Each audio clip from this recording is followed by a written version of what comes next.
Shalom, saudara-saudara yang dikasih di dalam Kristus Yesus.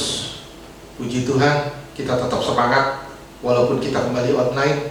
Nggak apa-apa, yang penting kita tetap semangat. Nggak mengurangi kita untuk mendengar suara Tuhan, nggak mengurangi kita untuk mendengar firman Tuhan. Kita semangat untuk mendengarkan firman Tuhan dengan cara apapun. Tuhan lagi mengajar kita untuk kembali taat, ikut akan kehendaknya. Ini yang nggak mudah. Gak tahu kenapa, tapi kita taat aja. Lakukan saja.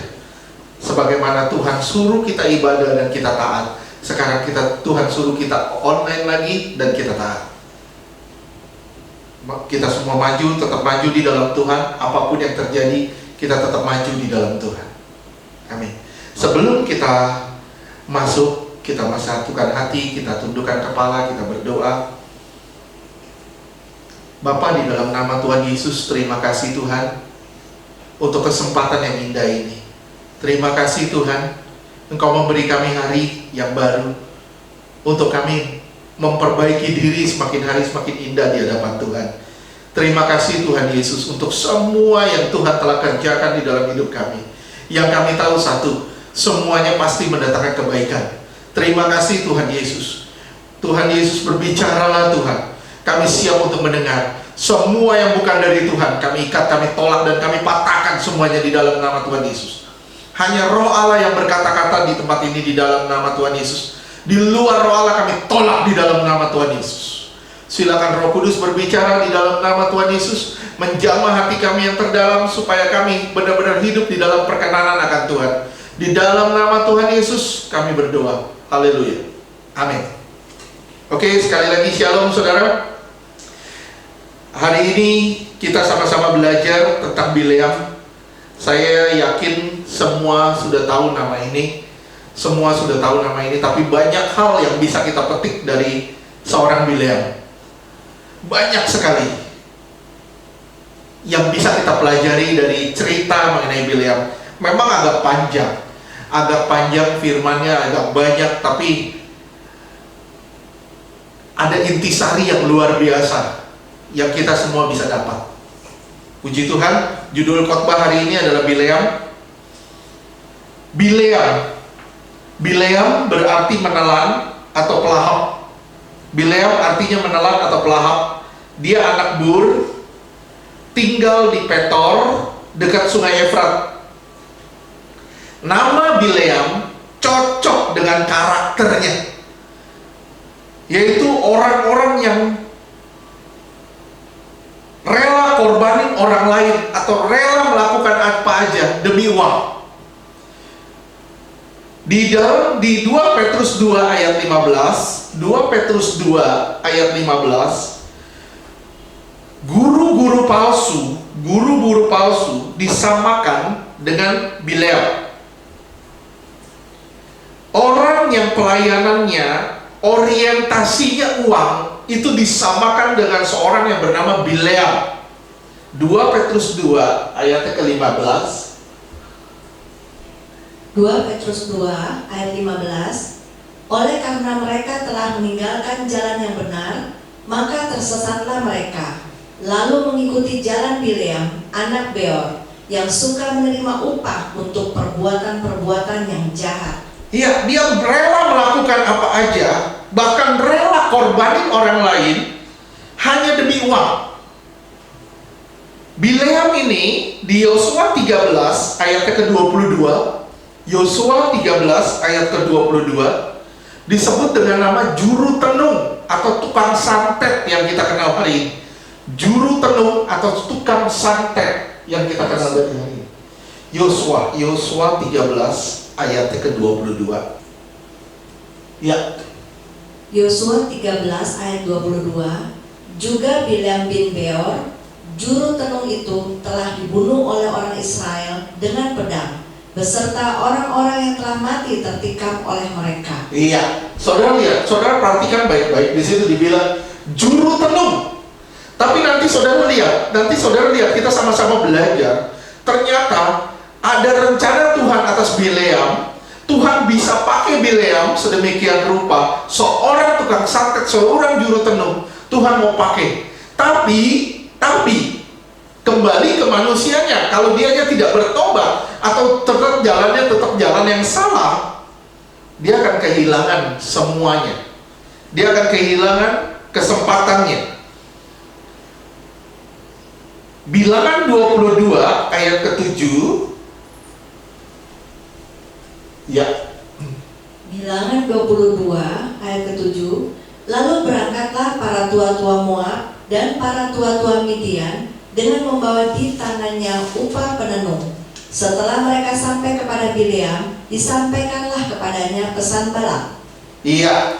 Jadi Bileam ini orang yang terkenal dan santetnya itu sangat akurat. Dia terkenal ke seluruh wilayah sampai akhirnya dia dipakai. Dia dipakai oleh Balak. Balak ini adalah raja, seorang raja Moab. Kisah ini dimulai ketika orang Israel mengalahkan orang Amori sedemikian rupa yang membuat Balak gemetaran, ketakutan.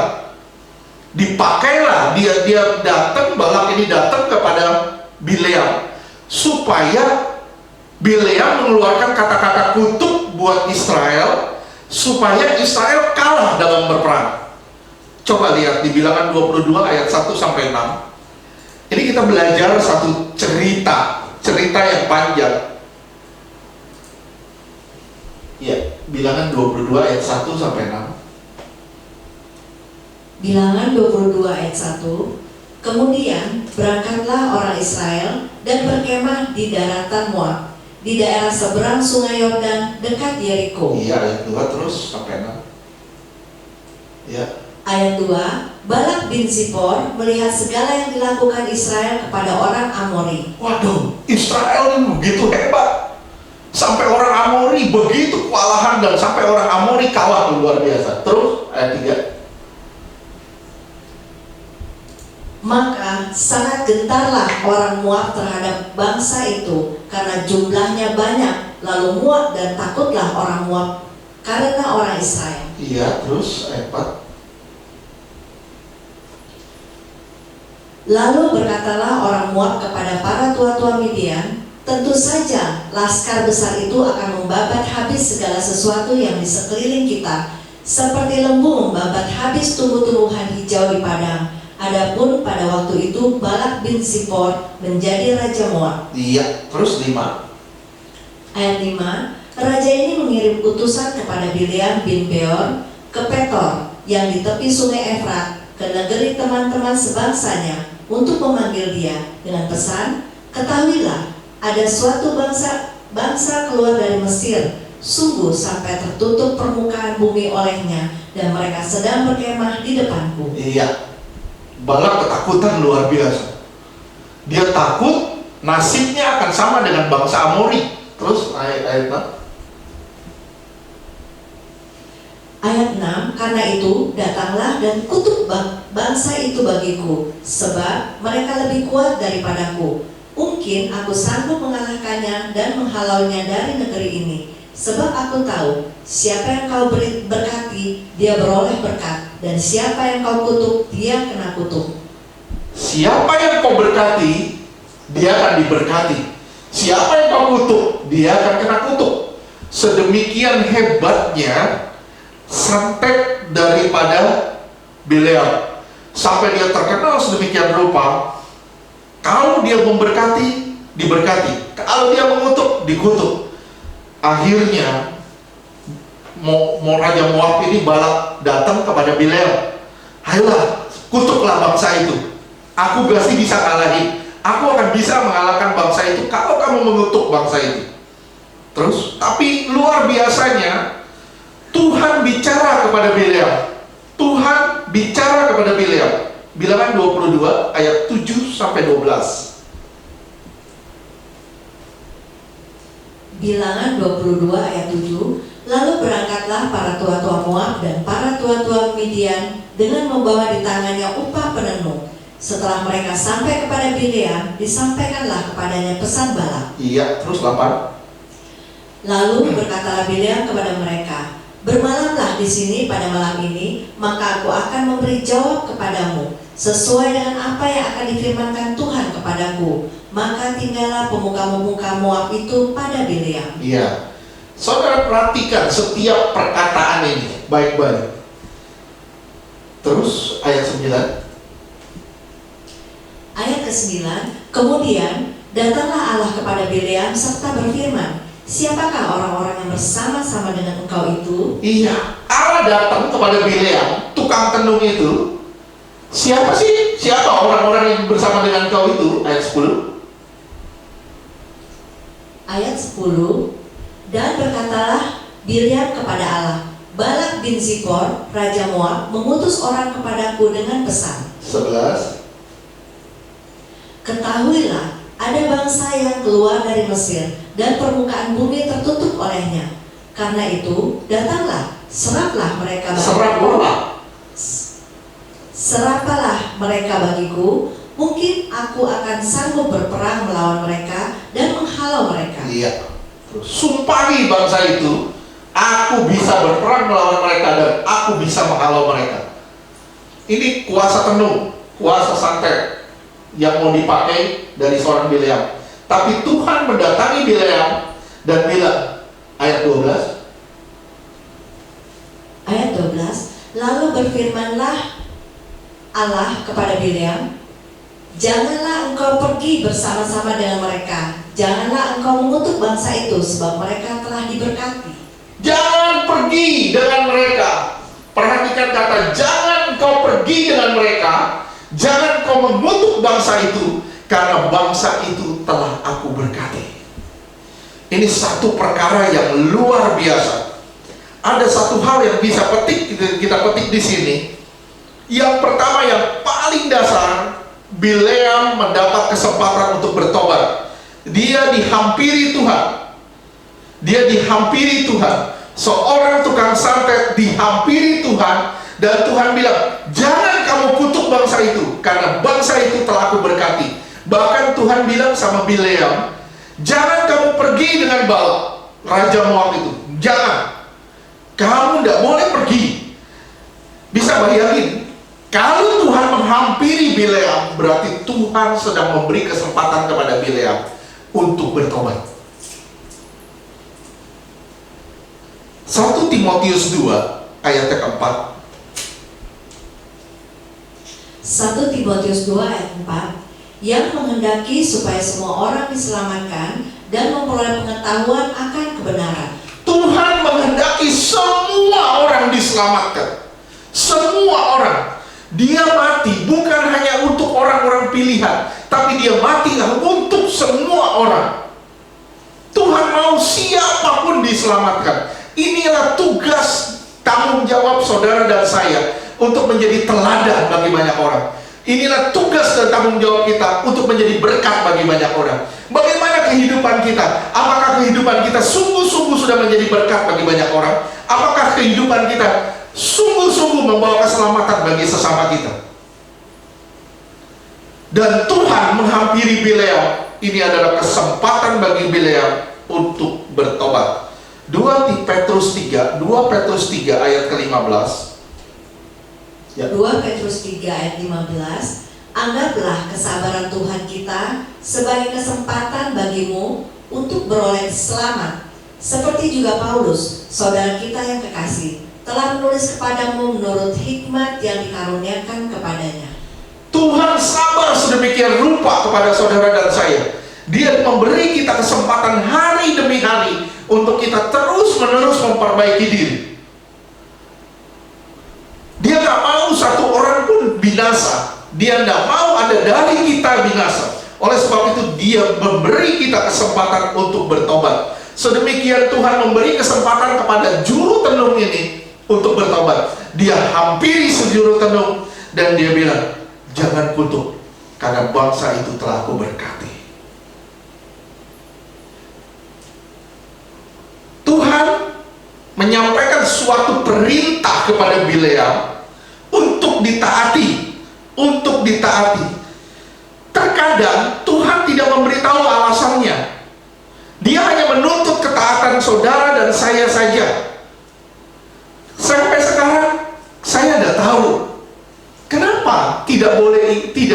Tuhan tidak mengizinkan ibadah besok, hari ini? Kenapa Tuhan tidak mengizinkan kita ibadah hari ini? Kadang kita nggak tahu alasannya. Kita cuma bilang, iya Tuhan, saya siap. Terkadang juga Tuhan bilang, iya kamu ibadah. Walaupun di mana-mana mencekam, tapi Tuhan suruh. Kita ikutin aja, kita lakuin aja. Ada satu pribadi yang harus kita taati. Dia hanya menuntut ketaatan kita. Dia menuntut kita mendengar suara Dia dan lakukan apa yang Dia perintahkan. Tapi ini luar biasa. Tuhan mensamperin Bileam dan dia bilang, jangan kamu pergi. Alasannya apa? Karena bangsa itu telah aku berkati. Tuhan kasih tahu alasannya. Tapi banyak kasus kita nggak diberitahu alasannya. Kita cuma cukup taat saja. Satu hal, saya pernah baca bukunya Kenneth Hagin. Dia punya seorang jemaat. Jemaatnya ini punya anak satu laki-laki, anak tunggalnya, dan itu sangat disayang. Jemaatnya ini boleh dibilang orang yang sangat berada. Anaknya ini laki-laki satu-satunya lagi berkuda. Dia berkuda, tiba-tiba kudanya jatuh, kakinya tertimpa, dan akhirnya kakinya rusak. Harus diamputasi. Dia nggak tahu kenapa. Dia komplain sama Tuhan. Ibu ini yang punya anak ini, dia komplain sama Tuhan. Tuhan, kenapa anak laki-laki satu-satunya aku harus buntung? Kenapa begini? Kenapa begitu? Dia pertanyakan. Harusnya ibu ini mengucap syukur. Bertahun-tahun berjalan, anak ini lumpuh di kursi roda. Di tahun 60-an ada perekrutan tentara wajib militer untuk pergi berperang ke Vietnam. Dan satu desa itu diwajibkan semua anak laki-lakinya di atas 20 tahun semua harus ikut wajib militer. Nah, anak laki-lakinya ini kakinya buntung yang tertimpa kuda ini. Kakinya diamputasi dan buntung, akhirnya dia tidak masuk kualifikasi untuk wajib militer. Saudara, apa yang tahu terjadi? Semua laki-laki di kampung itu yang pergi wajib militer, tidak satu pun yang kembali. Semuanya mati di Vietnam. Semuanya mati di medan perang. Dia baru bisa bersyukur, oh ternyata ada rencana Tuhan yang baik di situ. Kalau anak laki-lakinya itu tidak lumpuh, tidak buntung kakinya, pasti anak laki-lakinya itu mati di Vietnam. Kadang ada rencana Tuhan yang hebat di balik semua persoalan, dan kadang ada rencana Tuhan yang hebat di balik ketaatan kita. Kita nggak tahu akan terjadi apa. Kita cuma bisa bilang, ya Tuhan, saya akan lakukan apa bagian saya, dan biarkan Tuhan melakukan apa bagian dia. Nick Vujicic pernah ngomong, saudara tahu Nick Vujicic yang nggak punya kaki, nggak punya tangan, dia bilang apa? Dia bilang gini, untung saya nggak punya kaki, nggak punya tangan. Kalau tidak, saya bisa disalib sama seperti Yesus. Jadi kita selalu melihat dari sisi positifnya. Ada apa di balik ini semua? Kita tidak perlu tahu. Yang perlu kita tahu, rancangan Tuhan pasti yang terbaik buat kita semua. Amin. Mungkin kita baru tahu alasannya beberapa waktu kemudian, atau beberapa tahun kemudian. Kita baru tahu alasannya. Yang penting kita mau percaya saja. Saudara catat, simak baik-baik. Ketaatan itu buah dari kepercayaan. Tanpa ketaatan, iman tidak berbuah. Sekali lagi, ketaatan itu buah dari kepercayaan. Tanpa taat, iman tidak berbuah. Oleh sebab itu, iman tanpa perbuatan pada hakikatnya adalah mati.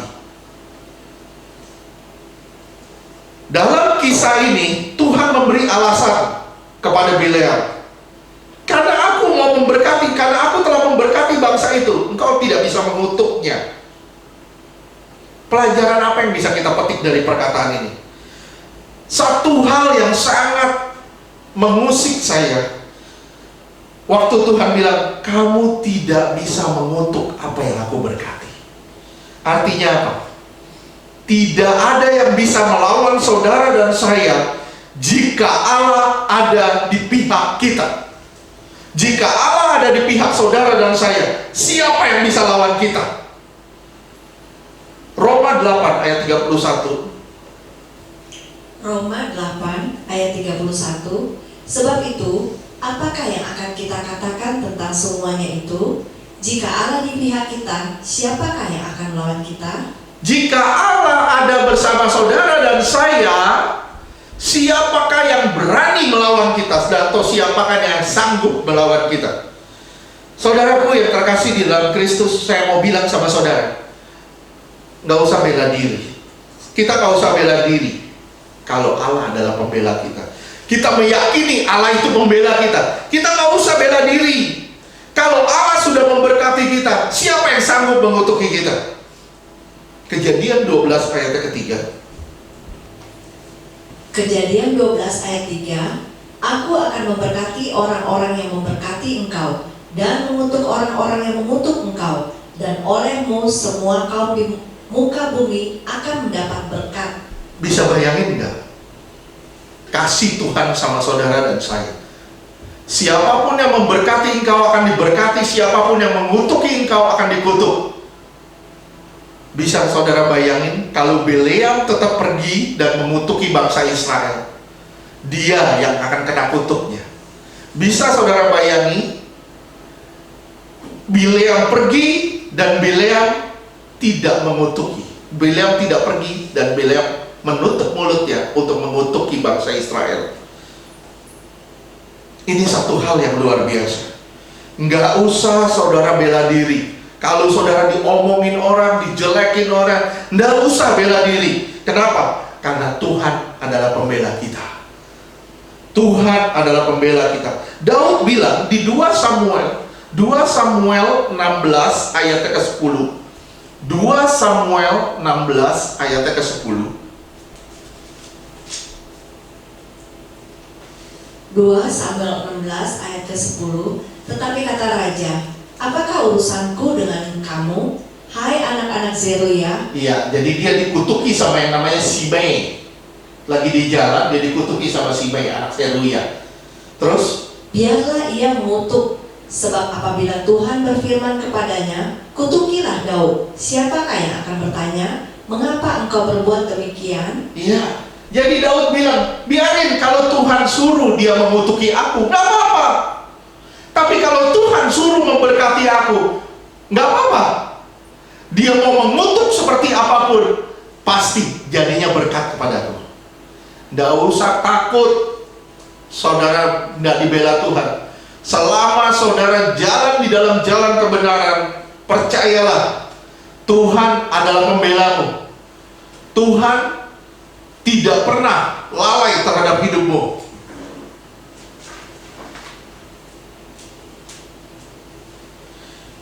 Daud memahami tentang keberpihakan Allah. Saya bilang sama saudara, jika engkau benar, tidak usah engkau takut. Sekali lagi, jika engkau benar, tidak usah engkau takut. Tapi takutlah jika engkau rasa diri benar dan terus bela diri dengan cara bicara buruk tentang orang lain. Saya ulang sekali lagi, jika engkau benar, tidak usah engkau takut. Tidak perlu engkau takut dengan cara apapun. Tapi takutlah jika engkau rasa dirimu benar dan engkau terus bela diri. Bela diri kemana? Ngomong-ngomong kemana? Membela diri kemana-mana dengan cara bicara buruk tentang orang lain, tanpa sadar engkau sedang bermasalah di situ. Saudara lihat saya ya. Saya paling gak mau ngurusin orang lain. Saya paling gak mau ngurusin orang lain. Kenapa? Karena saya untuk ngurusin diri saya sendiri susah. Turun 1 kilo saya sendiri susah loh. Ngapain saudara ngurusin orang lain? Ngurusin diri ya sendiri aja. Kita udah gemuk, mau kurusin diri sendiri susah. Kurusin aja diri sendiri. Jika engkau memahami urapan Allah, sekali lagi saya bilang, jika engkau memahami urapan Allah, engkau akan menghargai kehadiran Allah dalam diri seseorang. Engkau tidak pernah akan bicara buruk atau menggosip tentang orang itu. Tapi jika engkau benar-benar memahami urapan Allah. Banyak orang suka gosip, ngomongin sana, ngomongin sini, ngomongin sana, ngomongin sini. Dia nggak memahami urapan Allah. Apalagi ada urapan Allah di dalam dia. Orang seperti ini, saya jamin, tidak ada urapan Allah di dalam dia.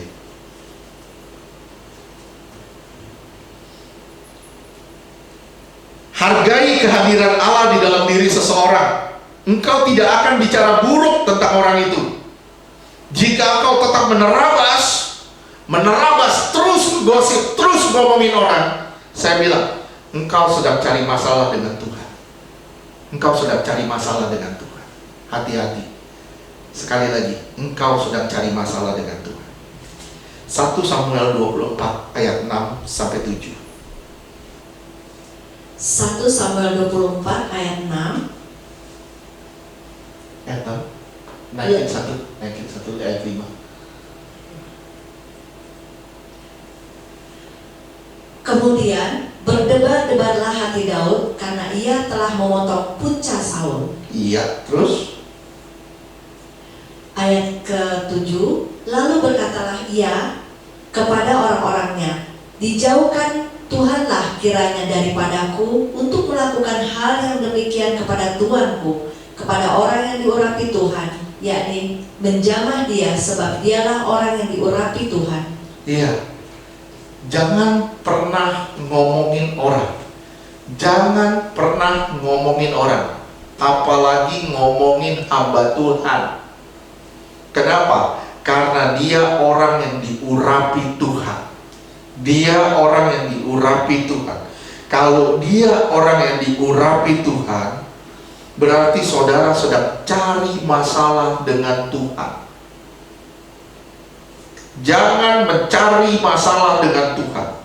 Engkau gak akan bisa menang melawan Tuhan sampai kapanpun. Jika orang yang diurapi salah, biarkan Tuhan berperkara atas dia. Jika orang yang diurapi Tuhan salah, biarkan Tuhan berperkara atas dia. Tapi jika engkau bicarain, engkau sedang cari gara-gara dengan Tuhan. Bisa paham apa yang dimaksud ini? Jangan mengutuki orang. Kenapa? Kalau orang itu diberkati Tuhan, kutuknya akan kembali kepadamu. Jangan ngomongin orang. Kenapa? Karena jika orang itu diberkati Tuhan, kutuknya akan kembali kepadamu. Berhati-hatilah dengan perkataanmu. Berhati-hatilah dengan sikapmu. Karena dengan perkataanmu, dengan sikapmu, engkau menentukan masa depanmu sendiri. Engkau diberkati atau engkau dihidup dalam kutuk. Engkau sendiri akan bermasalah. Apa sih kelanjutannya dari kisah Bileam ini? Bilangan 22 ayat 13 sampai 17. Bilangan 22 ayat 13. Bangunlah Bileam pada waktu pagi, lalu berkata kepada pemuka-pemuka Balak, pulanglah ke negerimu, sebab Tuhan tidak mengizinkan aku pergi bersama-sama dengan kamu. Iya, ini sudah bagus, ini udah bagus. Dia bilang, bangunlah Bileam setelah dia mendapat pesan dari Tuhan. Bileam bilang apa? Bangunlah Bileam pada waktu itu berkata kepada pemuka-pemuka Balak, pulanglah ke negerimu, sebab Tuhan tidak mengizinkan aku pergi bersama dengan kamu. 14. Ayat 14. Lalu berangkatlah pemuka-pemuka Moab itu, dan setelah mereka sampai kepada Balak, berkatalah mereka, Bileam menolak datang bersama-sama dengan kami. Terus 15. Ayat 15. Tetapi Balak mengutus pula pemuka-pemuka lebih banyak dan lebih terhormat dari yang pertama. Wih, dia nggak berhenti. Dia goda yang pertama, ditolak. Dia kasih yang jabatannya lebih tinggi, dia kasih yang lebih hebat. Terus lebih banyak dan lebih terhormat. Terus ayat 16. Ayat 16, setelah mereka sampai kepada Bileam, berkatalah mereka kepadanya, beginilah kata Balak bin Zibor, janganlah biarkan dirimu terhalang-halang untuk datang kepadaku. Iya, Tuhan udah ngomong ya dari pertama ya. Tuhan sudah bicara dari pertama. Jangan pergi dengan mereka. Jangan pergi dengan mereka. Oke, Bileam tolak yang pertama. Datanglah yang kedua. Datanglah yang kedua. Yang lebih terhormat, lebih mulia dari yang pertama. Lebih terhormat dan lebih mulia dari yang pertama. Terus ayat 17. Ayat ke-17, sebab aku akan memberi upahmu sangat banyak. Wis, digoda nih, digoda nih. Aku akan memberi upahmu sangat banyak. Terus, Dan apapun yang kau minta daripadaku, aku akan mengabulkannya. iya. Terus, Datanglah dan serapalah bangsa itu bagiku. ayo datang, hai kutuk bangsa itu, supaya aku menang. Kamu minta apa saja, aku kasih. Apa yang bisa saudara petik dari peristiwa ini, dari kisah ini?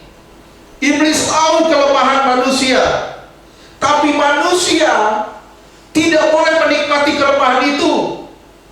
Manusia harus cari Tuhan dan untuk mengatasi kelemahan itu. Saya bilang sama saudara, iblis tidak pernah akan berhenti. Kitalah yang sering berhenti untuk cari Tuhan. Iblis gak pernah berhenti goda kita. Kita yang selalu berhenti cari Tuhan. Hari ini kita kuat, hari ini kita bilang tidak pada dosa. Dia gak stop, dia akan goda dengan godaan yang lebih hebat lagi. Dia akan kasih yang lebih hebat lagi, yang lebih menarik lagi, yang lebih luar biasa lagi. Iblis akan goda terus saudara, dan dia tidak akan berhenti sampai kau jatuh di dalam dosa dan sampai kau terpuruk habis. Iblis tahu kelemahan kita. Kita gak boleh nikmati kelemahan itu. Kita harus cari Tuhan, atasi semua kelemahan-kelemahan itu. Iblis tidak pernah akan berhenti. Kita yang selalu berhenti cari Tuhan. Bahaya luar biasa. Nyata, Bileam gila harta, Bileam gila hormat. Saya bilang sama saudara ya, orang yang begitu banyak kebutuhan digoda untuk menjadi penjilat. Kalau otakmu kebutuhan, engkau akan menjadi penjilat orang-orang yang punya kebutuhanmu itu. Saya rindu, saudara dan saya, kita semua sadar. Kita semua sadar. Saya ulang sekali lagi biar lebih tegas. Orang yang hidupnya ditekan oleh banyak kebutuhan, dia akan digoda untuk menjadi penjilat bagi orang-orang yang memainkan harta bagi keuntungan dirinya sendiri. Dua-duanya jahat. Yang satu punya harta, tapi dia kendaliin orang. Yang satu punya kebutuhan, dia jilat orang yang punya harta. Dua-dua jahat. Balak jahat, Bileam juga jahat.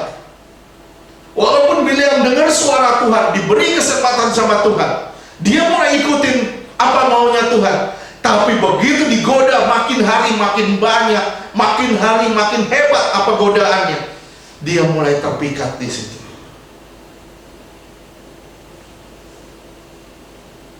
Iblis tidak berhenti dengan satu kata tidak dari saudara. Saya ulang sekali lagi ya.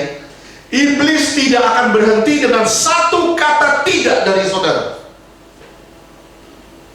Dia gigih, dia goda saudara dan saya terus menerus. Yang seharusnya kita juga gigih cari Tuhan. Kita semangat, kita gigih cari Tuhan. Supaya setiap saat kita bisa berkata tidak pada kepentingan diri sendiri. Supaya setiap saat kita bisa berkata tidak pada dosa. Kita hanya bisa berkata tidak pada dosa dan pada kepentingan diri sendiri ketika kita dekat sama Tuhan. Sekali lagi saya bilang, ketika saudara mulai bersandar sama Tuhan, kita mulai bisa berkata tidak pada kesalahan-kesalahan itu.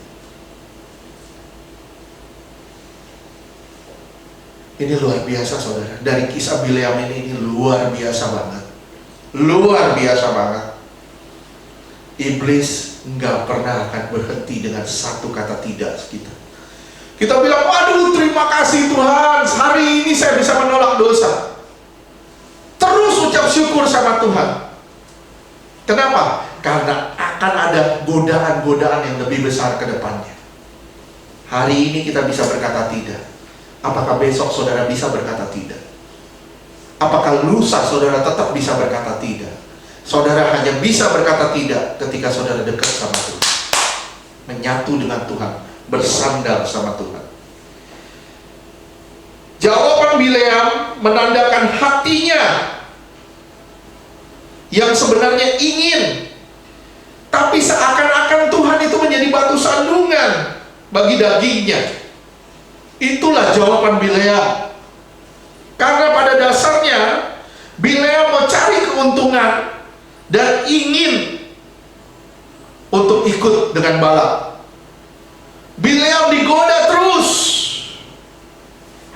Bilangan 22 ayat 13. Kembali ke ayat 13. Bilangan 22 ayat 13. Bangunlah Bileam pada waktu pagi, lalu berkata kepada pemuka-pemuka Balak, pulanglah ke negerimu, sebab Tuhan tidak mengizinkan aku pergi bersama-sama dengan kamu. Dia berhasil dengan kata tidak ini. Dia berhasil dengan kata tidak ini. Dia digoda lagi. Saya bilang sama saudara, sekali lagi saya bilang sama saudara, jika engkau tidak tegas, jika engkau tidak pernah tegas, iblis akan mempertegas godaannya. Amin. Saya ulang, jika engkau tidak tegas, iblis akan mempertegas godaannya. Tambah engkau tidak tegas, tambah tegas godaannya. Tambah engkau tidak tegas, tambah tegas lagi godaannya. Firman Tuhan bilang tegaslah, maka dia akan lari daripadamu. 1 Petrus 5 ayat 8 dan 9. 1 Petrus 5 ayat 8. Sadarlah dan berjaga-jagalah, lawanmu si iblis berjalan berkeliling sampai sama seperti singa yang mengaum-ngaum dan mencari orang yang dapat ditelannya. Iya, 9. Lawanlah dia dengan iman yang teguh, sebab kamu tahu bahwa semua saudaramu di seluruh dunia menanggung penderitaan yang sama. Iya, godaan dari iblis. Petrus berkata dengan kata penderitaan. Godaan itu penderitaan, tapi bagi daging kita, bagi orang yang hidup di dalam kedagingan, bagi orang fasik, godaan itu adalah kenikmatan. Tapi bagi orang yang benar, sekali lagi bagi orang yang benar, godaan-godaan itu disebut dengan kata penderitaan. Kenapa? Karena engkau harus menolak godaan itu. Tuhan gak mau kita jatuh di dalam godaan itu. Tuhan mau kita tetap semangat ikut Tuhan. Saudara simak baik-baik. Jika engkau tidak bergantung pada Tuhan, engkau akan jadi gantungan iblis. Saya ulang, jika engkau hari ini tidak bergantung pada Tuhan, engkau tidak tegas, engkau tidak berkata tidak, engkau akan jadi gantungan iblis. Ketaatan dimulai dari hati kita. Ketaatan dimulai dari hati kita. Kalau ketaatan itu berdasarkan kedagingan seperti Bileam, pada dasarnya dia mau uang, tapi dia mau dengar suara Tuhan, tapi dia mau uang juga. Saya bilang, ketaatan daging adalah kejatuhan yang tertunda. Ketaatan yang bersifat daging itu kejatuhan yang tertunda. Pasti jatuh, cuma tertunda aja waktunya. Kenapa? Karena pada dasarnya masih daging. Ketaatan itu dimulai dari hati kita. Kalau ketaatan tidak dimulai dari hati saudara, bagaimana engkau bisa taat? Hari ini mungkin kau taat, tapi kau terpaksa melakukannya. Engkau terpaksa melakukannya. Maaf ya, saya ngomong fair. Ini berdasarkan survei. Survei di Amerika. Kita ngomong fair. Laki-laki ditanya di Amerika, di survei, maukah kau tidur dengan seorang perempuan? Jawabannya apa? Ya, asal ada $10. Perempuan ditanya, maukah kau tidur dengan laki-laki? Perempuan itu bilang apa? Ya, asal ada 10.000, ada yang bilang 100.000, ada yang bilang $1.000.000. Dia mau tidur dengan laki-laki siapa saja. Saudara tahu apa artinya saya ngomong gini? Artinya apa? Sama aja bilang ini, kamu bersedia jadi pelacur. Maaf ya, maaf, saya kasih tanda kutip. Kamu bersedia jadi pelacur asal bayarannya pas, asal bayarannya tepat, asal harganya cocok. Ini luar biasa loh kejahatan manusia. Kalau harganya nggak cocok, sorry ya. Tapi kalau harganya cocok, biarin deh, gue melacur. Berapa banyak orang Kristen masih begini sampai hari ini? Berapa banyak? Berapa banyak orang Kristen yang masih meninggalkan Tuhan, masih lupain Tuhan, nggak pusing, nggak peduli sama Tuhan, hanya demi apa? Demi kenikmatan sementara, demi dagingnya sementara. Sadar nggak ketika saudara melakukan kejahatan, siapa yang saudara sakiti? Siapa yang saudara lukai? Hati Allah yang telah mati buat saudara dan saya. Luar biasa loh, jahatnya kita. Jahatnya kita luar biasa. Kita nggak pusing kita jelek-jelekin orang. Kita nggak pusing kita ngomong-ngomong buruk tentang orang. Kita nggak pusing jadi penjilat. Kita nggak pusing. Yang penting kita jadi orang itu penting kita diberkati dengan cara apapun juga. Yang penting gua diberkati.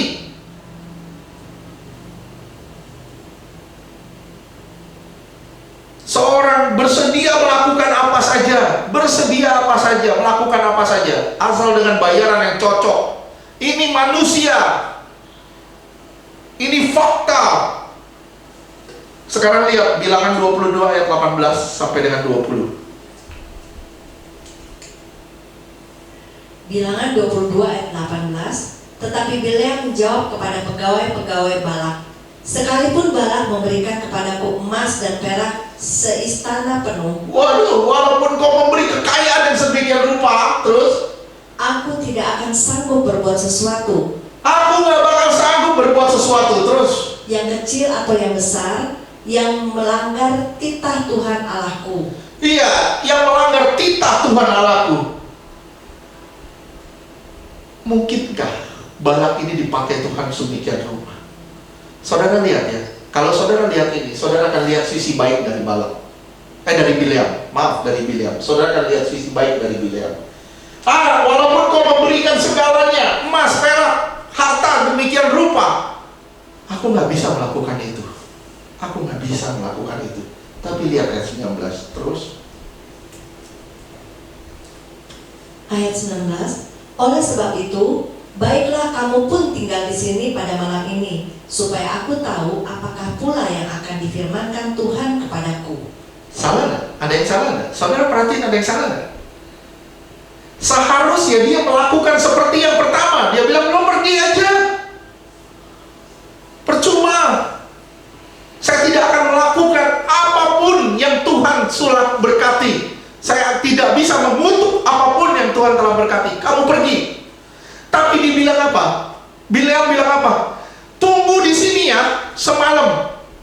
saja Tuhan berubah pikiran.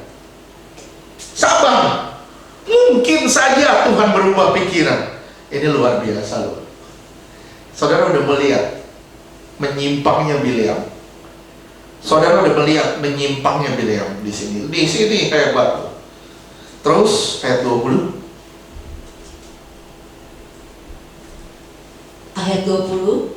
Datanglah Allah kepada Bileam pada waktu malam serta berfirman kepadanya, jikalau orang-orang itu memang sudah datang untuk memanggil engkau, bangunlah, pergilah bersama-sama dengan mereka, tetapi hanya apa yang akan kufirmankan kepadamu harus kau lakukan. Iya. Tuhan bilang, ya udah kamu mau pergi. Seakan-akan Tuhan bilang ini, ya udah kamu mau pergi, pergilah. Tapi kau nggak bisa mengutuknya. Kenapa? Karena bangsa itu telah aku berkati. Tetap Tuhan tidak berubah. Kamu tidak bisa mengutuk apa yang aku berkati. Tapi Tuhan lihat hati Bileam. Tuhan bilang apa? Kamu sebenarnya mau pergi, tapi kamu nggak rela sebenarnya untuk tidak pergi. Akhirnya Tuhan bilang, ya udah mau pergi silakan. Tapi kamu nggak bisa kutuk apa yang sudah aku berkati.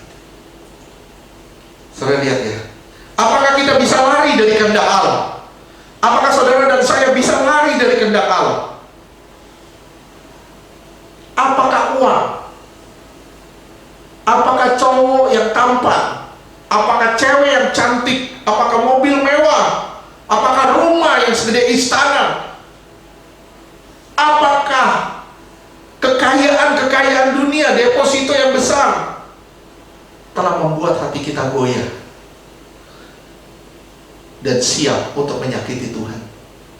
Mungkin hari ini kita bilang tidak, tapi saudara diminta Tuhan untuk berjaga dan waspada, karena iblis tidak pernah akan berhenti. Dia tahu titik lemahmu, dia akan tembak terus titik lemahmu. Sekali lagi, dia tahu titik lemahmu, dia akan terus tembak titik lemahmu. Kalau itu jadi titik lemahmu, dia akan terus korek di situ.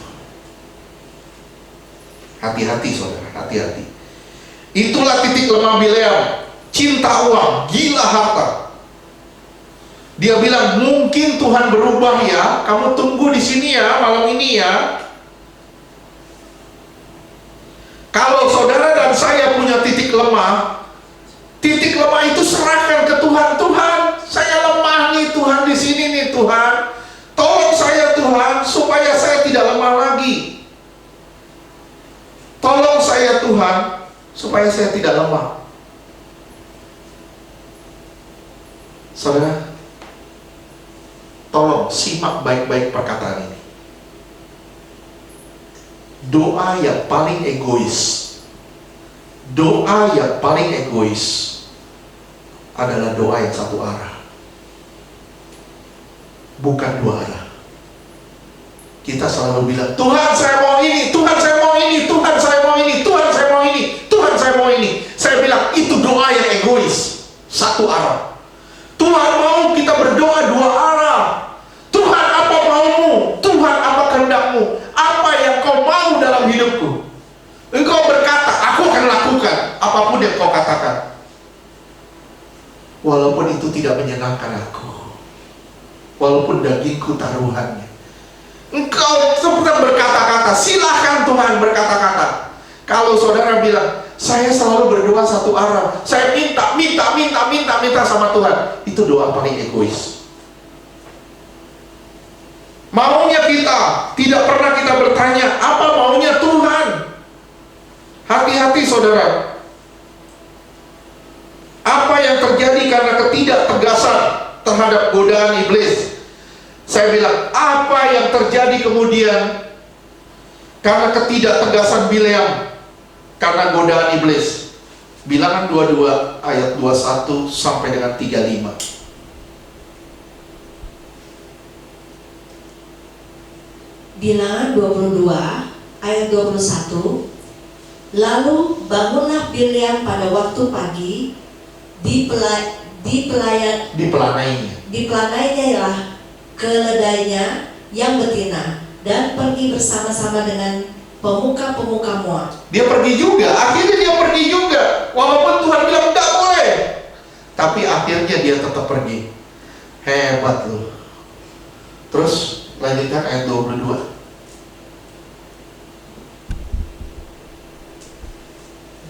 Ya, ayat 22. Bilangan 22 ayat 22. Tetapi bangkitlah murka Allah ketika ia pergi, dan berdirilah malaikat Tuhan di jalan sebagai lawannya. Bileam mengendarai keledainya yang betina, dan 2 orang bujangnya ada bersama-sama dengan dia. Ya, bangkitlah murka Allah ketika ia pergi. Kenapa sampai Tuhan izinin dia pergi? Di ayat sebelumnya. Tadi saya udah tegaskan, kenapa sampai Tuhan izinkan? Karena Bileam sebenarnya pengen pergi, dia pengen harta. Tapi dia nggak sanggup melawan Tuhan. Dia kepengen duit, dia kepengen kekayaan. Dia kepengen pergi. Tapi dia nggak sanggup melawan Tuhan. Tapi akhirnya Tuhan izinin dia pergi. Pergi deh. Ya udah dia pergi. Begitu sampai di jalan dia ketemu malaikat Tuhan. Bisa bayangin, malaikat Tuhan di jalan sebagai lawannya. Malaikat itu menjadi lawan dari Bileam. Bileam mengendarai keledai betina dan bujangnya mengikuti dia. Terus 23. Ayat 23. Ketika keledai itu melihat malaikat Tuhan berdiri di jalan dengan pedang terhunus di tangannya, menyimpanglah keledai itu dari jalan dan masuk ke ladang. Maka Bileam memukul keledai itu untuk memalingkannya kembali ke jalan. Terus Ayat 24. Kemudian pergilah malaikat Tuhan berdiri pada jalan yang sempit di antara kebun-kebun anggur dengan tembok sebelah menyebelah. iya, jadi dia masuk ke gang. Malaikat Tuhan berdiri pada jalan yang sempit. Terus ayat 25. Ketika keledai itu melihat malaikat Tuhan, ditekankannya lah dirinya kepada tembok, sehingga kaki Bileam terhimpit kepada tembok. Maka ia memukulnya pula. Iya, ketika dia lewat jalan yang sempit, keledainya melihat malaikat Tuhan. Apa yang terjadi? Keledainya ketakutan. Kaki Bileam di atas keledai dihimpit ke tembok, kejepit di tembok, sehingga Bileam memukul keledai itu. 26. Ayat 26. Berjalanlah pula malaikat Tuhan terus, dan berdirilah ia pada suatu tempat yang sempit, yang tidak ada jalan untuk menyimpang ke kanan atau ke kiri. Iya, nggak bisa lagi belok kanan belok kiri, dia terjepit di tengah-tengah. Terus lanjutan 27. Ayat 27. Melihat malaikat Tuhan meniaraplah keledai itu dengan Bileam masih di atasnya. Iya, keledainya jatuh, Bileam di atasnya, kehimpit kakinya. Terus Maka bangkitlah. Terus kembali lagi ayat 27. Belum selesai di ayat 27. Maka bangkitlah amarah Bileam, lalu dipukullah keledai itu dengan tongkat. Iya, keledai itu dipukul sama tongkatnya. Kenapa kakinya mulai terjepit? 28. Ketika itu Tuhan membuka mulut keledai itu, sehingga ia berkata kepada Bileam, apakah yang kulakukan kepadamu sampai engkau memukul aku 3 kali? Bisa bayangin, Tuhan bikin keledai bicara. Keledai ngomongnya apa? Aku bikin apa sama kamu sampai kamu pukul aku 3 kali? Terus lanjutkan 29. Bileam saking bodohnya, keledainya ngomong, dia jawab lagi. Terus Ayat 29. Jawab Bileam kepada keledai itu, karena engkau mempermainkan aku. Seandainya ada pedang di tanganku, tentulah engkau kubunuh sekarang. iya, pasti kau kubunuh kalau ada pedang di tanganku. Terus dia jawab keledai, ini lucu luar biasa. Jadi ngomong sama binatang. Terus 30. Ayat 30. Tetapi keledai itu berkata kepada Bileam, Bukankah aku ini keledaimu yang kau tunggangi selama hidupmu sampai sekarang? Iya. Sampai sekarang aku nggak pernah komplain sama kamu. Kau naiki aku, kau tunggangi aku. Terus, pernahkah aku berbuat demikian kepadamu? Jawabnya, tidak. Iya. Bileam nyaut lagi, tidak. Jadi ada komunikasi antara keledai dengan Bileam. Tuhan bikin keledai bicara. Terus ayat 31. Ayat 31. Kemudian Tuhan meningkapkan mata Bileam. Dilihatnya lah malaikat Tuhan dengan pedang terhunus di tangannya, berdiri di jalan. Lalu berlututlah ia dan sujud. Iya, dia melihat malaikat Tuhan, baru dia sujud di situ. Ternyata karena ada malaikat Tuhan. Terus ayat 32. Berfirmanlah malaikat Tuhan kepadanya, apakah sebabnya engkau memukul keledaimu sampai 3 kali? Lihat, aku keluar sebagai lawanmu, sebab jalan ini pada pandanganku menuju kepada kebinasaan. Iya. Lihat, jalan ini menurut pandanganku ini adalah jalan menuju kebinasaan. Kita pikir jalan kita benar, tapi sadar nggak ketika saudara keluar dari kehendak Allah, lari dari kehendak Allah, itulah jalan yang jahat. Terkadang Tuhan bisa pakai apapun di sekeliling kita untuk menegur kita. Tuhan banyak sekali pakai problem menegur kita, supaya saudara sadar, saudara keluar dari jalan Tuhan. Kita pikir kita udah benar, kita pikir kita udah lurus, tapi sebenarnya kita dalam masalah fatal ketika kita keluar dari kehendak Allah. Ketika hati kita tidak mau mentaati kehendak Allah. Saya bilang, ketika saudara tidak mau mentaati kehendak Allah, atau saudara mau taat, tapi taat itu taat daging, saya bilang, itu kejatuhan yang tertunda. Tunggu aja, pasti akan jatuh juga. Seperti Bileam, tunggu ya, jangan pergi dulu, siapa tahu Tuhan berubah. Ternyata Tuhan bilang pergi. Begitu dia pergi, Tuhan izinkan dia bermasalah. Saudara perhatiin, terus 33. Ayat ke-33. Ketika keledai ini melihat aku, telah 3 kali ia menyimpang dari hadapanku. Jika ia tidak menyimpang dari hadapanku, tentulah engkau yang kubunuh pada waktu itu juga, dan dia kubiarkan hidup. Iya. Lihat ya, ketika keledai ini melihat aku, Tuhan, telah 3 kali ia menyimpang dari hadapanku. Jika dia tidak menyimpang dari hadapanku, tentulah engkau yang kubunuh. Ya, keledainya dibikin tersesat. Kalau enggak, Bileam yang mati. Terus 34. Ini luar biasa perkataan ayat 34 ini, perkataan yang luar biasa dari seorang Bileam. Terus ayat 34. Lalu berkatalah Bileam kepada malaikat Tuhan, aku telah berdosa. Iya, aku berdosa. Terus karena aku tidak mengetahui bahwa engkau ini berdiri di jalan menentang aku. Iya. Maka sekarang jika hal itu jahat di matamu, aku mau pulang. Iya, ini hebat ya. Bileam hebat, dia mempermainkan perkataan. Dia bilang ini, aku telah berdosa, aku tidak mengetahui. Dia tahu nggak? Dia tahu bahwa engkau ini berdiri di jalan menentang aku. Maka sekarang jika hal itu jahat di matamu, jahat gak apa yang dilakukan Bileam? Dia udah tahu. Dia tetap maksain diri untuk berjalan. Dia udah tahu semuanya akan percuma. Dia paksain diri untuk jalan. Pakai bilang lagi. Jika hal ini jahat di matamu, dia udah tahu dari awal. Itu udah jahat.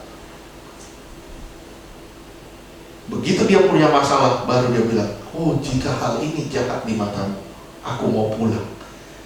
Baru sadar, baru mau balik.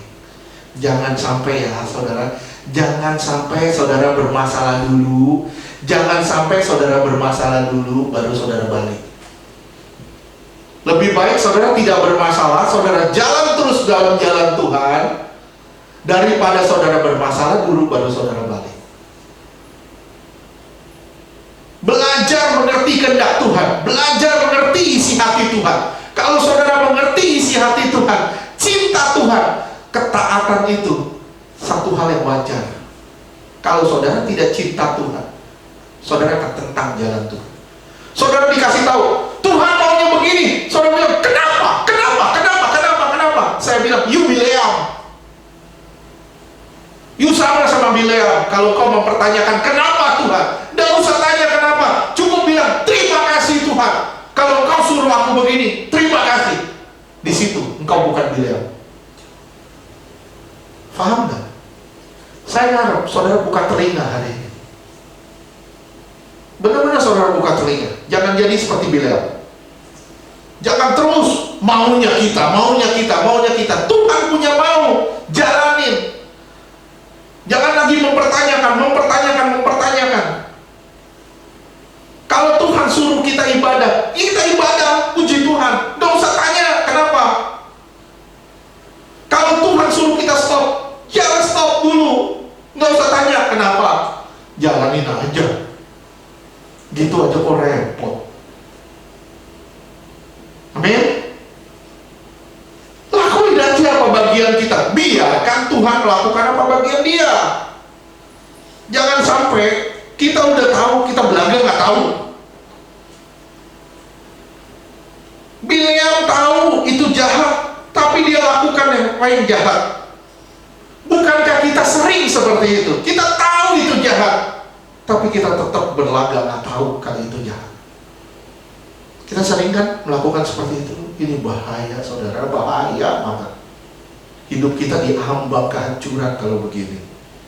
Ingat saudara, orang yang benar-benar berkata saya bertobat, tapi tidak jijik sama dosa, itu pertobatan semua. Kalau ada orang bilang saya bertobat, tapi nggak jijik sama dosa, itu pertobatan semua. Pertobatannya sia-sia. Itu cuma menunda dosa. Bilangan 22 ayat 35.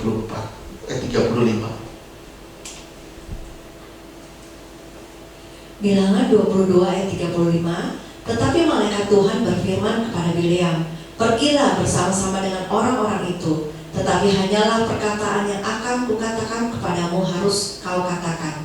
Sesudah itu pergi Bileam bersama-sama dengan pemuka-pemuka Balak itu. Iya, akhirnya dia tetap pergi dengan pemuka Balak. Terus ayat 36.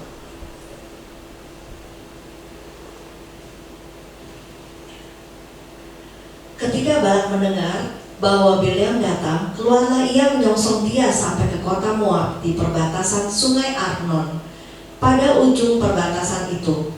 Terus 37. Ayat 37, dan berkatalah Balak kepada Bileam, bukankah aku sudah mengutus orang memanggil engkau? Iya. Mengapakah engkau tidak hendak datang kepadaku? Kenapa kau buru-buru datang kepadaku? Terus? Sungguhkah tidak sanggup aku memberi upahmu? Apa kamu pura-pura? Terus ayat 38, ini jawaban Bileam luar biasa. Ayat 38, tetapi berkatalah Bileam kepada Balak, ini aku sudah datang kepadamu sekarang, tetapi akan mungkinkah aku dapat mengatakan apa-apa? Perkataan yang akan ditaruh Allah ke dalam mulutku, itulah yang akan kukatakan. Bileam bilang apa? Udahlah, diam lu. Gue udah datang nih. Gue udah nyampe. Udah, gak usah tanya-tanya. Tapi belum tentu ya gue ngomong. Gue hanya mau ngomong apa perkataan Tuhan. Kelihatannya baik sih, kelihatannya benar sih. Tapi dari awal sudah salah. Dari sikap hatinya udah salah. Dari awalnya udah gak beres. Akhirnya apa yang terjadi? Ya semuanya jadi kacau. Bileam tidak senang jadi juru bicara Allah. Jangan pernah menggerutu untuk melakukan kehendak Allah. Sekali lagi, jangan pernah menggerutu untuk melakukan kehendak Allah. Katakan aja, ya Tuhan, engkau tidak akan melawan kehendak Allah, karena engkau tidak bisa mampu melawannya. Ayat 40, 22 ayat 40. 39 dulu, 39. Ya. Bilangan 22 ayat 39. Lalu pergilah Bileam bersama-sama dengan Balak dan sampailah mereka ke Kiryat Husot. Terus 40. Balak mengorbankan beberapa ekor lembu sapi dan kambing, domba, dan mengirimkan sebagian kepada Bileam dan kepada pemuka-pemuka yang bersama-sama dengan dia. 41. Ayat 41, keesokan harinya Balak mengambil Bileam dan membawa dia mendaki bukit Baal. Iya, Dari Bukit situ Baal, ya. dilihatlah bagian yang paling ujung dari bangsa Israel. Saudara lihat ya, kenapa Tuhan tidak mau Bileam pergi dengan Balak? Karena jika Bileam pergi dengan Balak, Bileam terlibat dengan penyembahan Baal. Bileam terlibat dengan penyembahan Baal. Padahal Bileam, Tuhan punya rencana terhadap Bileam, tapi Bileam nggak mau taati perintah Tuhan. Akhirnya dia masuk terjerumus dalam penyembahan Baal, walaupun dia tidak mengatakan perkataan kutuk terhadap Israel. Terus 23 ayat 5 sampai 12. 23, bilangan 23 ayat 5 sampai 12. Bilangan 23 ayat 5. Kemudian Tuhan menaruh perkataan ke dalam mulut Bileam dan berfirman, kembalilah kepada Balak dan katakanlah demikian. Iya, jadi ceritanya gini, ini saya cut ya, saya potong ya, karena ini panjang sekali. Jadi Bileam ini dibawa ke 3 bukit persembahan, dan dia tidak berkatakan kutuk sama sekali. Semua yang diucapi dari mulutnya hanya berkat, berkat, dan berkat kepada orang-orang Israel. Terus di ayat 5 ini, dia menaruh perkataan di mulut Bileam dan berfirmanlah, kembalilah kepada Balak dan perkatakanlah demikian. Ayat 6. Ayat 6. Ketika ia kembali, maka Balak masih berdiri di situ di samping korban bakarannya, bersama dengan semua pemuka Moab. Iya, 7. Ayat 7. Lalu Bileam mengucapkan sanjaknya, katanya, dari Aram aku disuruh datang oleh Balak raja Moab dari gunung-gunung sebelah timur. Datanglah, katanya, kutuklah bagiku Yakub, dan datanglah kutuklah Israel. Iya, terus 8. Ayat 8. Bagaimanakah aku menyerapah yang tidak diserapah Allah? Bagaimana aku bisa mengutuk yang diberkati Allah? Terus, Bagaimanakah aku mengutuk yang tidak dikutuk Tuhan? iya, hebat loh. Bagaimana saudara bisa ngejelekin orang sementara orang itu diurapi Tuhan? Bagaimana saudara bisa menggosipin orang sementara orang itu dipakai Tuhan? Hati-hati dengan perkataan, hati-hati dengan mulut. Bertobatlah, masih ada waktu. Jangan kau menjadi seperti Bileam. Terus lanjutkan 9. Ayat ke-9.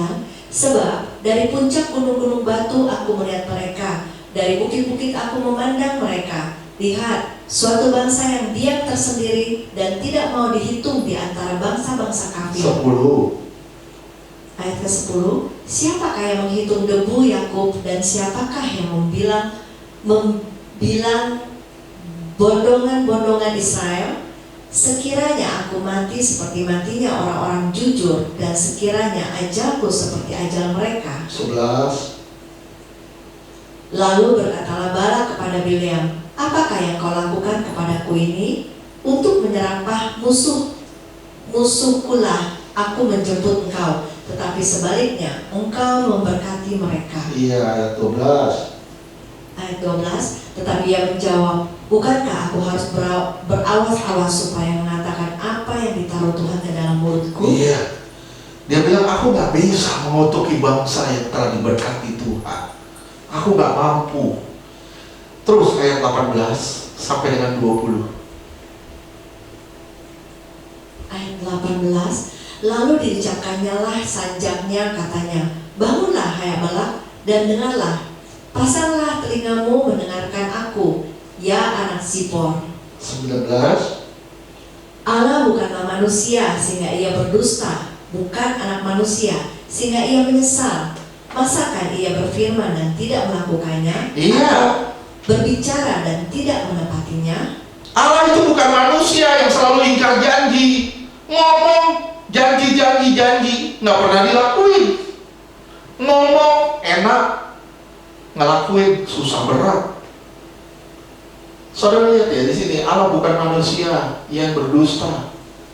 Dia udah ngomong, pasti dia tepati.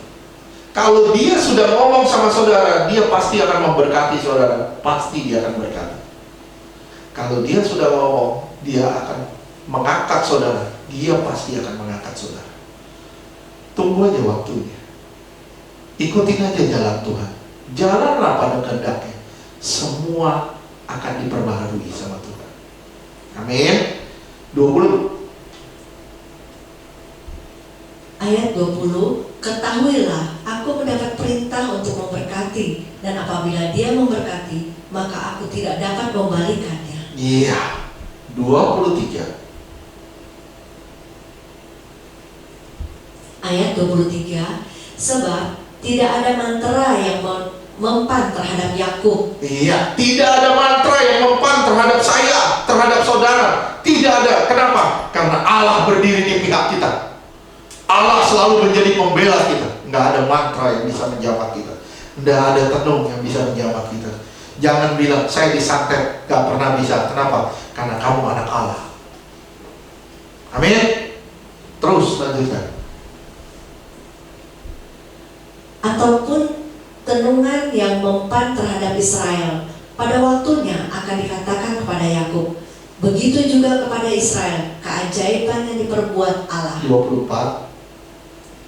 Ayat 24, lihat, suatu bangsa yang bangkit seperti singa betina, dan yang berdiri tegak seperti singa jantan, yang tidak membaringkan dirinya sebelum ia makan mangsanya dan minum darah dari yang mati dibunuhnya. Iya. Terus 25.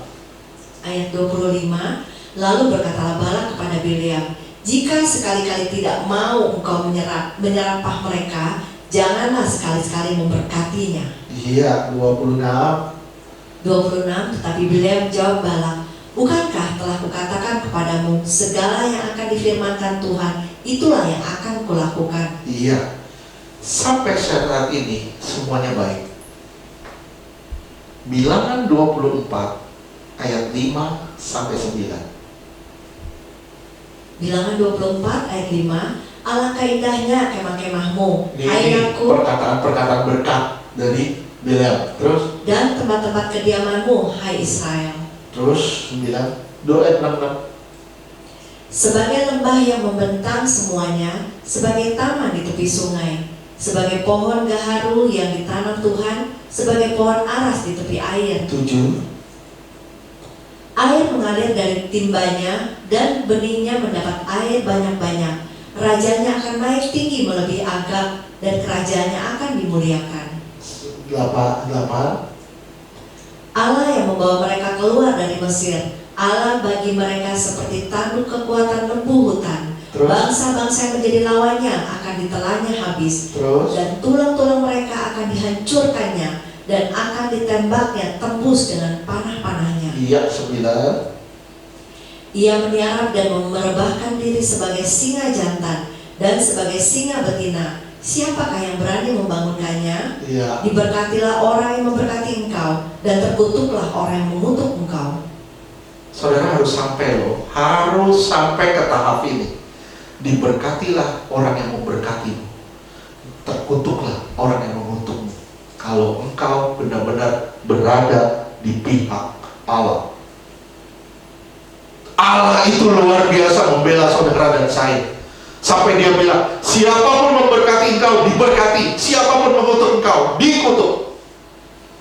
Tuhan mengasihi engkau sedemikian rupa. Engkau ini biji matanya. Bagaimana biji matanya bisa disentuh? Kalau engkau orang yang diurapi Tuhan, tenang aja. Kenapa? Urapannya membuat engkau menang atas segala masalah. Amin. Maju terus. Percaya kalau Allah di pihakmu, siapa lawanku? Katakan itu. Jangan pernah takut, jangan pernah ragu. Jalanin aja apa kehendak Tuhan. Nggak usah tahu kenapa saya harus melakukan ini, kenapa saya harus melakukan itu. Jalanin aja. Yang penting saya lakukan dengan sukacita. Itu aja. Amin. Ayat 12. Ya. Bilangan 24 ayat 12. Tetapi berkatalah Bileam kepada Balak, bukankah telah kukatakan juga kepada utusan-utusan yang kau kirim kepadaku? Terus 13. Sekalipun Balak memberikan kepadaku emas dan perak seistana penuh, aku tidak akan sanggup melanggar titah Tuhan dengan berbuat baik atau jahat atas kemauanku sendiri. Aku Tuhan tenung, aku bisa berbuat baik dan jahat atas kemauanku. Tapi kalau Tuhan telah bertindak, aku nggak bisa melakukan apa-apa. Aku di bawah kendali Allah. Sekali lagi, aku di bawah kendali Allah. Bilang sama diri saudara sendiri, aku berada di bawah kendali Allah. Saudara, ikutin kehendak Allah. Terus Apa yang difirman? Kembali ke 13. Apa yang akan difirmankan Tuhan, itulah yang akan kukatakan. Iya, Tuhan ngomong apa? Itu aja yang aku katakan. Aku nggak akan mengatakan yang lain. Singkat kata, Balak kesal, Balak pun dinubuatin. Balak bermasalah. Saudara lihat, jujur, kalau saudara baca tadi, ikutin kisahnya. Apakah Bileam baik? Ya, ada sisi baiknya sih. Dia ikutin apa mau Tuhan. Tapi ada sisi buruknya. Kenapa? Karena hatinya sebenarnya tidak di situ. Tapi lihat, kenapa Bileam sampai mati? Bileam sampai mati di Bilangan 31 ayat 8 sampai dengan ke-16. Bilangan 31 ayat 8 sampai 16. Bertahun-tahun kemudian, peristiwa ini terjadi bertahun-tahun kemudian. Ya. Bilangan 31 ayat 8, selain dari orang-orang yang mati terbunuh itu, mereka pun membunuh juga raja-raja Midian, yakni Ewi, Rekem, Zur, Hur, dan Reba. Kelima raja Midian juga Bileam bin Beor dibunuh mereka dengan pedang. Iya, Bileam mati. Kenapa? Terus ayat 9. Ayat ke-9, kemudian Israel menawan perempuan-perempuan Midian dan anak-anak mereka. Ini kejahatan Israel terjadi. Terus saudara perhatikan ini semua kejahatan Israel sampai ayat 16. Terus Juga segala hewan, segala ternak, dan segenap kekayaan mereka dijarah. 10. Ayat ke-10, dan segala kota kediaman serta segala tempat perkemahan mereka dibakar. 11. Ayat 11, kemudian diambillah seluruh jarahan dan seluruh rampasan berupa manusia dan hewan itu. 12. Ayat 12, dan dibawalah orang-orang tawanan, rampasan dan jarahan itu kepada Musa dan Imam Eleazar dan kepada umat Israel ke tempat perkemahan di dataran Moab yang di tepi sungai Yordan dekat Yeriko. Terus 13. Lalu pergilah Musa dan Imam Eleazar dan semua pemimpin umat itu sampai keluar 14. tempat perkemahan untuk menyongsong mereka. 14. Maka besarlah Musa kepada para pemimpin tentara itu, kepada para kepala pasukan 1000 dan para kepala pasukan 100 yang pulang dari peperangan. 15. Ayat 15, dan Musa berkata kepada mereka, kamu biarkanlah semua perempuan hidup. Terus kamu biarin perempuan-perempuan hidup. Terus Bukankah perempuan-perempuan ini atas nasihat Bileam menjadi sebabnya orang Israel berubah setia kepada Tuhan dalam hal Peor, sehingga itulah turun ke antara umat Tuhan. iya. Apa sih kesalahan Bileam? Selain itu, selain tidak mentaati Tuhan, selain hatinya tidak benar-benar mau taat sama Tuhan, apa sih? Ternyata kesalahan Bileam adalah memberi nasihat kepada Balak dan membuat orang Israel berubah setia kepada Tuhan, dan mereka mengawin orang Moab yang dibenci oleh Allah. Lihat, sampai Musa bilang gini, kenapa perempuan-perempuan ini kau biarkan? Karena mereka, perempuan ini hidup atas nasihat Bileam. Menjadi sebabnya, perempuan-perempuan ini menjadi sebab orang-orang Israel berubah setia kepada Tuhan. Sehingga itulah turun atas umat Israel. Memang di Alkitab tidak ditulis apa nasihat Bileam terhadap Balak, tapi saudara bisa lihat di Wahyu 2 ayat 14. Wahyu 2 ayat 14, tetapi aku mempunyai beberapa keberatan terhadap engkau. Di antaramu ada beberapa orang yang menganut ajaran Bileam. Ajaran Bileam, kamu menganut ajaran Bileam terus. Yang memberi nasihat kepada Balak untuk menyesatkan orang Israel, supaya mereka makan persembahan berhala dan berbuat zina. Iya. Jadi kalau saya boleh ngambil kesimpulan, apa sih nasihat Bileam terhadap Balak? Kalau boleh saya ngambil kesimpulan, walaupun tidak di Alkitab ya, saya mungkin bisa ngambil kesimpulan gini. Bileam gini, lu mau orang Israel kena kutuk? Dia bilang gitu sama Balak. Kamu mau orang Israel kena kutuk? Balak mungkin bilang, ya saya mau Israel kena kutuk. Goda sama perempuan, kasih pelacur-pelacur buat orang Israel. Mereka akan menyembah dewa-dewa, mereka akan menyembah Baal, mereka akan menyembah dewa Moab lewat perempuan-perempuan, lewat persundalan itu. Itu nasihat Bileam supaya orang Israel kena kutuk. Dan berapa tahun kemudian benar Israel kena kutuk. Kenapa? Karena Israel telah berzina dengan perempuan-perempuan Moab, yang merupakan nasihat dari Bileam. Menganut ajaran Bileam yang beri menasihat kepada Balak, yang menyesatkan orang Israel sehingga mereka makan persembahan berhala dan berbuat zina. Saya bilang sama saudara, Bileam tidak mengutuk Israel, tapi dia menasehati Balak. Dengan nasihat membuat Israel melacur dan lain-lain. Ini kejahatan besar. Mengajari seseorang untuk berbuat jahat, mengutuki orang sama dengan mengajari orang juga untuk berbuat jahat, untuk melawan Tuhan. Kalau saudara bilang, saya tidak mengutuki Tuhan, tapi saudara ngajarin orang untuk berbuat jahat, itu sami mawon, sama saja. Bahaya saudara. Jangan jalan dengan nasihat orang fasik. Mulai hari ini jalan dalam nasihat Tuhan. Banyak orang berkata-kata, Tuhan, saya sayang Tuhan. Tapi maaf, kalau saudara tidak memiliki perasaan Tuhan, pikiran Tuhan, tetap saudara di luar Tuhan dan saudara sedang memberontak kepada Tuhan. Jangan punya hati seperti Bileam yang tidak mau taat. Mau taat, tapi dengan berbagai keberatan. Percayalah, kalau Tuhan di pihakmu, engkau tidak bisa dikutukin. Percayalah, jika Tuhan di pihakmu, santet pelet apapun tidak akan mengena padamu. Percayalah, jika Allah di pihakmu, Allah akan menjadi pembelamu. Jangan ikuti nasihat-nasihat orang fasik, tapi mulai hari ini berilah nasihat yang baik kepada orang-orang di sekitar kita. Jika ada orang mulai ngomongin satu sama lain, mulai ngejelekin satu sama lain, nasihatin, stop gosip. Mulai hari ini berkati. Bahaya saudara, jika orang itu diberkati Tuhan, berarti jika kau mengutuki orang itu, kutuknya akan kembali kepadamu. Bahaya luar biasa.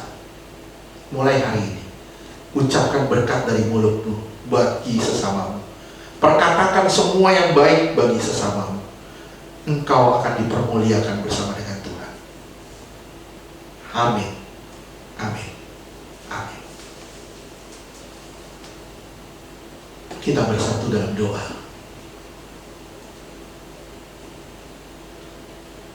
Bapa, kami mengucap syukur untuk firman-Mu ini. Tuhan, Kau mengingatkan kami banyak hal. Tuhan, Engkau mau kami punya hati yang mengasihi Engkau supaya kami bisa taat kepada-Mu. Tuhan, kami mau percaya kalau Engkau di pihak kami, tidak ada yang bisa melawan kami. Kami mau percaya Tuhan, kami tidak mau berjalan dalam nasihat orang-orang fasik. Mulai hari ini, kami mau berjalan dalam jalan Tuhan, dan kami mau hidup memuliakan Tuhan. Di dalam nama Tuhan Yesus, kami berdoa. Haleluya. Amin. Tuhan berkati. God bless you all. Bertahan sampai akhir. Amin.